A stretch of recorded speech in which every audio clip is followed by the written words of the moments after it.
There are now just 16 days till this year's midterm elections, where we could see a big shift in the balance of power here in Washington. Joining us now for their first joint appearance of 2014, the chair of the Republican National Committee, Reince Priebus, and Florida Congresswoman and chair of the Democratic National Committee, Debbie Wasserman Schultz. Both of you, welcome back to Fox News Sunday. Thank you. You have to get together more often. No problem. Okay. Absolutely. Let's talk about the big question. Will Republicans take the Senate? And as you know, there are a bunch of these election labs that are out there. Nate Silver's 538 website says the GOP has a 62% chance of taking the Senate. The New York Times Upshot says a 70% chance. And the Washington Post Election Lab says it's a 93% likelihood. Chairman Priebus, will your party take the Senate? Yeah, absolutely. I think we feel really good about our chances of taking the Senate, and it's partly because, number one, the president's taken the country in the wrong direction. These lieutenants out there across the country have followed the president off the plank, and I think that there's an incompetency malaise across this country where people are not confident in the job that the Democrats have done. And so we're going to win on the issues, but also what you're seeing is that we're winning on the ground. The Democrat advantage in Iowa is all but evaporating, and then in no other Senate state on the ground are we losing. And so we're doing what we need to do to win, but it's more important that we get our country turned around again, Chris. Congresswoman Wasserman Schultz, you could make this a really news-making thing. Are you going to lose the Senate? No, we are going to hold the Senate, and we're going to hold the Senate over the next couple of weeks and leading up to even today. The one question that voters are going to ask themselves, Chris, is who has my back? And on issue after issue, Democrats have stood up for jobs, for the economy, for investing in education and health care. Those are the issues that voters are talking about.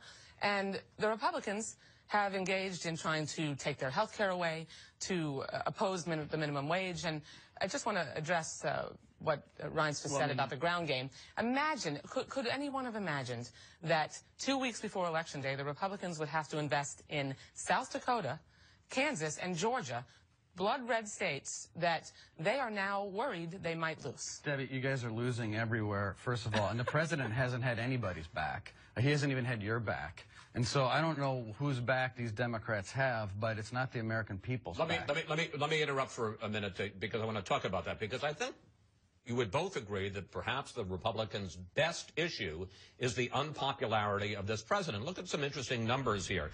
In these four critical states, with key Senate races, Mr. Obama's approval rating is in the 30s, and all four Democratic incumbents running for re-election in those states have voted with the president more than 90% of the time. Here's how Tom Cotton is going after Senator Mark Pryor in Arkansas.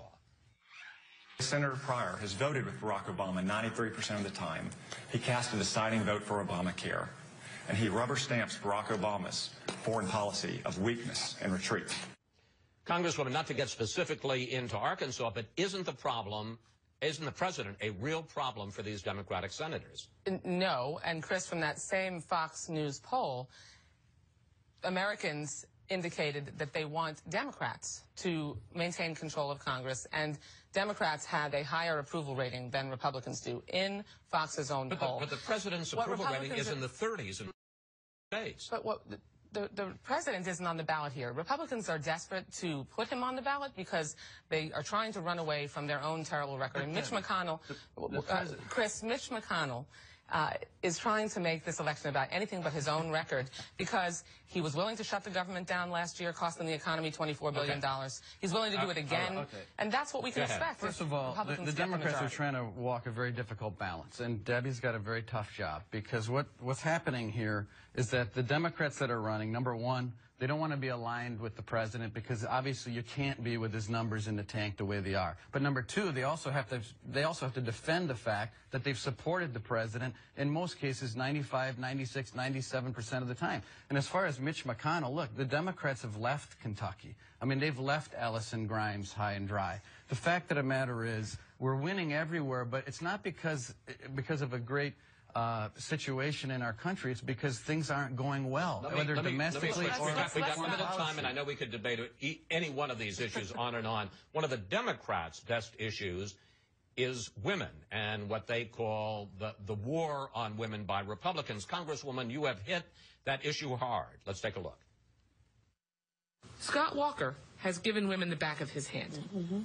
And there is no, I know that is stark, I know that is direct, but that is reality. While you later said that was a bad choice of words, you're not backing away from the argument that Democrats are helping women and Republicans are launching a war on women? Well, let's take a look at Scott Walker's record. This is a guy who signed the bill. I know, but what's the bigger issue? Taking away enforcing equal pay for equal work. And Scott Walker's record is extremely important. I mean, this is the governor of Reince's own state, who promised famously that he would create 250,000 jobs, and PolitiFact listed that as a broken promise. In fact, in August, Wisconsin lost 4,300 jobs. And when it comes to the issues important to women, like increasing the minimum wage, enforcing equal pay for equal work, making sure that that you can make your own reproductive choices and get access to birth control. Chairman Priebus, let me just ask you about this. I mean, whether it is fair pay or some aspects of Obamacare which do help women, or access to birth control, don't women have legitimate concerns about Republican policy? Well, not if you look at the latest polls, and if you look at the story this morning out in Politico, actually, Barack Obama is losing women in battleground states today. And in fact, if you read the Denver Post and you read the Union Leader, Democrats are, their quote in the Union Leader in New Hampshire, the Democrats are beclowning themselves on this issue. And in fact, when Debbie went to Wisconsin to say to the world that Scott Walker is giving the back of his hand to women, she had to come back and apologize, because then the next day the Wall Street Journal took Debbie to task for her words and actually defended Scott Walker. The fact is, this issue is backfiring on the Democrats, and we're actually going to... Go ahead. Chris, on issue after issue, I mean, I remember Reince in the autopsy that was done by the RNC. We need to explain. Reince is still alive. He did an autopsy after the 2012 defeat. Yes, exactly. Okay, where he said that it wasn't the principles of the Republican Party that was the problem. It was that they needed to speak more nicely to groups like women and African Americans and Hispanic Americans. And just one second. And so then, just a couple of weeks ago, Reince did another speech about Republican principles, and continues to... This is like a card trick that you've seen 10 times. Bottom line, in race after race, in race after race, Democrats are ahead of Republicans when it comes to women. Isn't winning over women in Colorado. What's happening? Ebola has now become a big political issue, as we saw in the debate in the Iowa Senate race this week. Here you can take a look.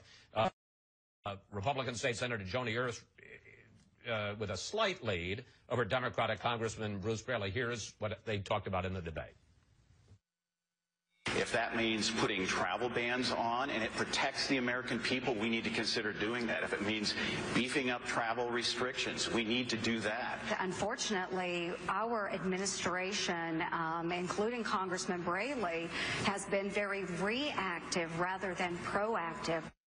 Chairman Priebus, Democrats say your party has cut funding for the National Institutes of Health and for research on infectious diseases. Actually, funding to CDC has actually gone up over the last several years, and the last person to actually infuse the CDC with a lot more cash than this president has been George W. Bush. And so the fact is Ebola a fair political issue?